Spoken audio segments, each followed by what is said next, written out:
मेवाड़ के नेता कहलाने वाले गुलाबचंद कटारिया पर पार्टी के वयोवृद्ध और जनसंघ के नेता भानुकुमार शास्त्री ने संगठन चुनाव में धांधली के आरोप लगाए हैं। शास्त्री ने कहा कि कटारिया पार्टी जेब में रखना चाहते हैं। वे व्यक्तिनिष्ठ राजनीति कर रहे हैं जो पार्टी और सच्चे कार्यकर्ताओं के लिए ठीक नहीं है।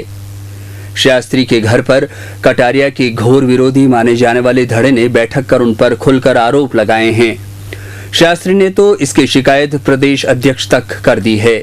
गुलाबचंद कटारिया पर लग रहे ये आरोप पार्टी के ही दिग्गज नेता रहे भानुकुमार शास्त्री और कटारिया के विरोधी धड़े के हैं। भारतीय जनता पार्टी में इन दिनों संगठन चुनाव हो रहे हैं, लेकिन देहात जिलाध्यक्ष तखत सिंह शक्तावत ने चुनाव प्रभारी पूर्व जिलाध्यक्ष ताराचंद जैन द्वारा कराए जा रहे चुनाव को अवैध घोषित कर दिया है। शक्तावत कटारिया गुट से आते हैं। ताराचंद जैन भी कटारिया को फूटी आंख नहीं सुहाते हैं। ऐसे में उनका चुनाव अधिकारी बनना यानी कि संगठन चुनाव में कटारिया की नहीं चलने के बराबर नजर आ रही है। ऐसी स्थिति में कटारिया का विरोधी माने जाने वाला धड़ा शुक्रवार को भारतीय जनता पार्टी के जनसंघ के जमाने के नेता भानुकुमार शास्त्री की शरण में पहुंच गया है। भारतीय जनता पार्टी में जब भी सियासी भूकंप आता है तो कटारिया विरोधी धड़ा शास्त्री जी की चरण में पहुंच जाता है। इस बैठक में भारतीय जनता पार्टी नेता धर्मनारायण जोशी, मांगीलाल जोशी, पूर्व उप महापौर महेंद्र सिंह शेखावत, विजय प्रकाश विप्लवी, गोविंद दीक्षित, पूर्व उप सभापति वीरेंद्र बापना, मौजूदा पार्षद जगत नागदा, अनिल सिंघल मौजूद थे। इन लोगों ने भानुकुमार शास्त्री को पार्टी के संगठन चुनाव में कटारिया की मनमर्जी करते हुए धांधली करने की बात कही, जिस पर शास्त्री ने कहा कि कटारिया आज से नहीं शुरू से ही व्यक्तिनिष्ठ होकर काम कर रहे हैं। वे यह चाहते हैं कि पार्टी उनकी जेब में रहे, जो हो नहीं सकता। इसकी शिकायत प्रदेश अध्यक्ष को कर दी गई है। वो व्यक्तिनिष्ठ हैं, वो पार्टी को जेब में रखकर चलाना चाहते हैं। आपने कोई शिकायत की है अभी? मुझे शिकायत ये तो कर रहे हैं कार्यकर्ता। आपने ऊपर के लेवल पे बात की है अभी? मैंने कई बार बात भी की है, लिख भी दिया है, लेकिन एक्शन लेने वाले नहीं लेते हैं। तो इससे ऐसा पता लगता है कि अनुशासन छोटे कार्यकर्ताओं के लिए होता है, बड़े कार्यकर्ताओं के लिए नहीं होता। ये स्थिति देख करके मैं, क्योंकि बहुत पुराना कार्यकर्ता हूँ, जब से जनसंघ बना है सन 51 तब से लेके कार्यकर्ता हूँ, ऐसी बातें सुनता हूँ, बड़ा पीड़ा होती है। यही नहीं, धर्मनारायण जोशी ने भी कटारिया पर तीखे शब्द बाण छोड़े हैं। जोशी ने कहा कि कटारिया जिस तरह से अपनों को पदों पर बिठाकर पूरी पार्टी को चलाना चाहते हैं, वे आम कार्यकर्ताओं के लिए घातक सिद्ध हो रही है।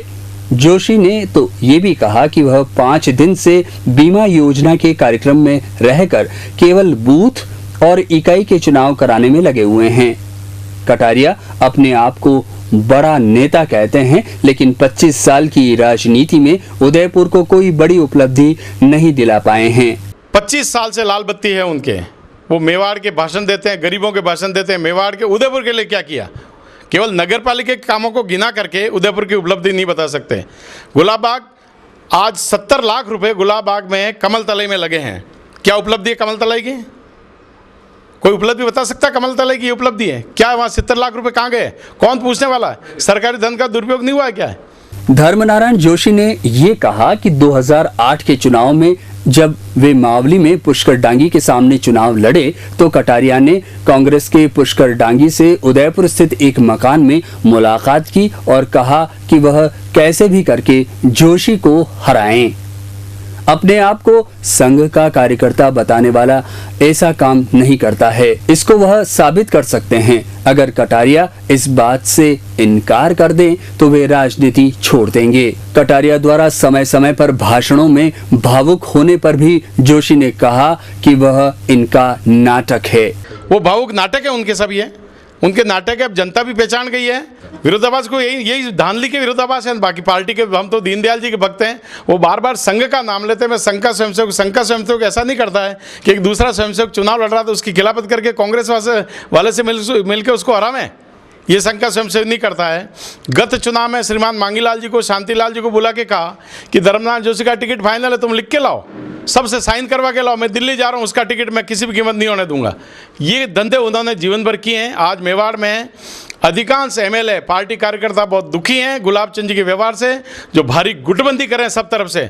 भारतीय जनता पार्टी के संगठन चुनाव को लेकर देहात में घमासान मचा हुआ है। शहर में शांति कायम है क्योंकि यहाँ पर कटारिया के बिना पत्ता भी नहीं हिल रहा है। कटारिया के विरोधी जमीन तलाश रहे हैं, इसके लिए उनको बेहतर अवसर और कहां मिलने वाला था, लेकिन कटारिया को उन पर लगे आरोपों के जवाब भी देने होंगे।